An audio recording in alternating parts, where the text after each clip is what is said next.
Okay, let's begin. I'm sure all of you have heard of the new movie Anyone But You, with starring Sydney Sweeney, and I'm sorry, but I do not know anyone else in this cast. Maybe I should have done some research before I filmed this video, but I'm just gonna be 100% honest with you. This was my honest opinion when I went to watch the movie, and I know it's a Shakespeare adaptation like 10 Things I Hate About You, which we will be talking about, because I adore that movie, and that's an example of what a modern Shakespeare adaptation should be like. Phenomenal! And Anyone But You was anything but. So, let's get into it. So yeah, it's a modern day take on the Shakespeare's play Much Ado About Nothing, which I'm assuming is something like what the movie was about. To be honest, I had no prior knowledge that it was a Shakespeare adaptation, actually. I only found that out later. I'm just gonna be giving this commentary as if I didn't know, because I didn't. So this is my honest opinion.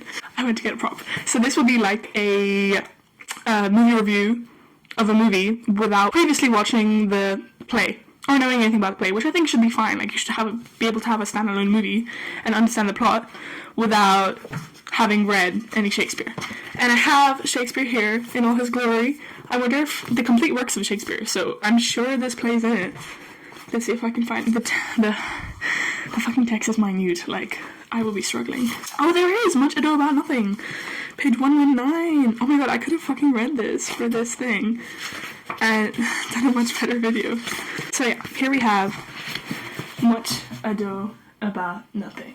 Anyway, so that's my good old boy Shakespeare. I was really excited to watch the movie. For Valentine's Day, I wanted to watch that movie with my boyfriend, but it was sold out. So, which, honestly, in hindsight, thank God, because I did not enjoy that movie, and neither did he.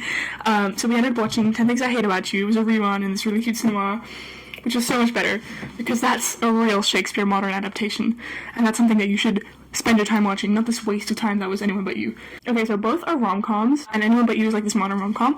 I feel like the rom-com genre is kind of dying and was trying to come back. Like, Jordan Teresa did a really good video about it. I really enjoyed it, where she goes, dives into depth about that. So honestly, go watch her video. It's really great. I have 8 subs, and I'm platforming other people. No, guys, stay, please. Watch my video. My biggest critique of the movie was that the performances were really lackluster. I kept mentioning to my boyfriend when we were watching the movie that we kept getting drawn out of the movie. It was so it was so fake, basically. I know that's not really a critique, but honestly, Sydney Sweeney is a phenomenal actress. I watched Euphoria. That girl can act, but it was just taking us out of the performance. Even that guy, I don't even know his name, I'm sorry. It just felt so on the nose, you know? I kept zoning in and out of the movie.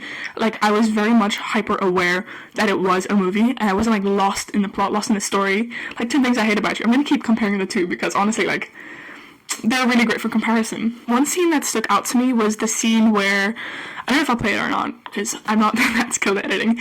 Oh yeah, they were floating in the middle of the ocean in Australia, in Sydney, with Sydney, and she's in Sydney. Ah! Oh yeah, they were floating in the middle of the harbour, and they're talking, and it's they're bonding finally after all this spatting and hating each other. And she's I love going to the opera house because I love people watching and they're doing all these cute things, proposing, and everyone's so in love. And it just felt so no one says that. It was just so unauthentic. It was just she's trying to act smart in a situation to seem different. I'm not calling her a pick-me or anything, but that just made me kind of laugh instead of empathizing with the characters and be oh, this is so deep, they're bonding. I was laughing at them, so I don't think it's a good sign. As well as another critique I had was that the dialogue was really bad. It was really cringy. There was just so many lines that I was just oh my god, please. The brother of one of the brides. Okay, so I actually searched it up. His name is Gata, which I think is a really cool name. But he's Pete in the show. Yeah, he was just so fucking annoying. I really didn't like him. He just felt like the typical side black character for comedy, for comedy relief. That's just what he felt like. Everything he said was so stupid. The line where he was stay clean king, it was just what are you even trying to say? Yeah, so his character pissed me off. It was full of stereotypes, that guy, typical side black character for comedy relief. He was just there, honestly kind of annoyed me.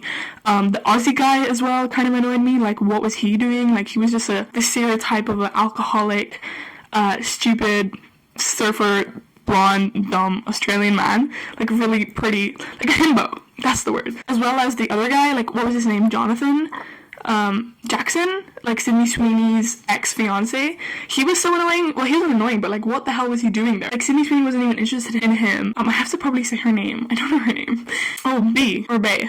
Yeah, B wasn't even interested in Jackson. I hope his name's Jackson. Oh, it's Jonathan. My bad. So yeah, B wasn't even interested in Jonathan. Like, she cut it off for a reason.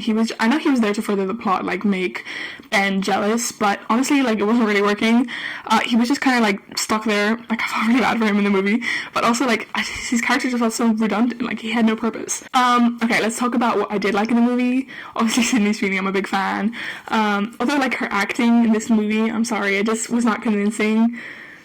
Don't come for me. Oh, I did like, there was one scene where I was pissing myself laughing, which was the spider scene. I didn't think I would laugh, but it was actually really funny.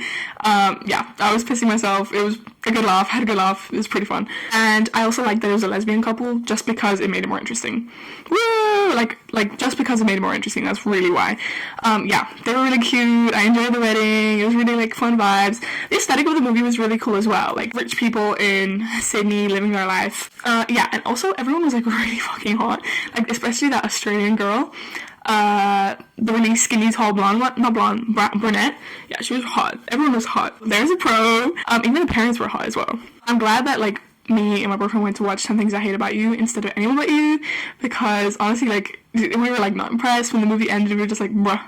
I think he rated it like a 3 out of 10, which is pretty bad. Also, like, the plot was so unoriginal. Like, you just knew everything that was gonna happen. Like, there was no twists, no turns. I was never surprised, never shocked throughout the whole movie. I know it's just a rom-com, but it was just not rom-comming. It was just not.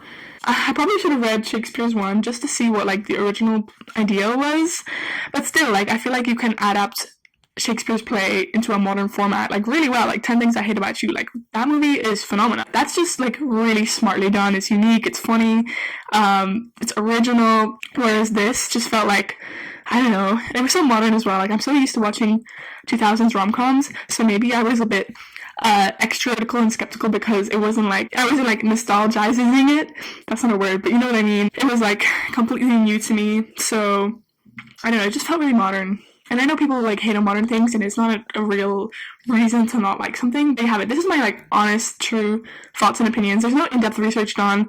This was just my first impressions when watching the movie. Like, go watch another movie analysis video that will dive deep into the discussions. This was just my surface level observations from the movie. Didn't really like it. That's all there is to it. Oh my god.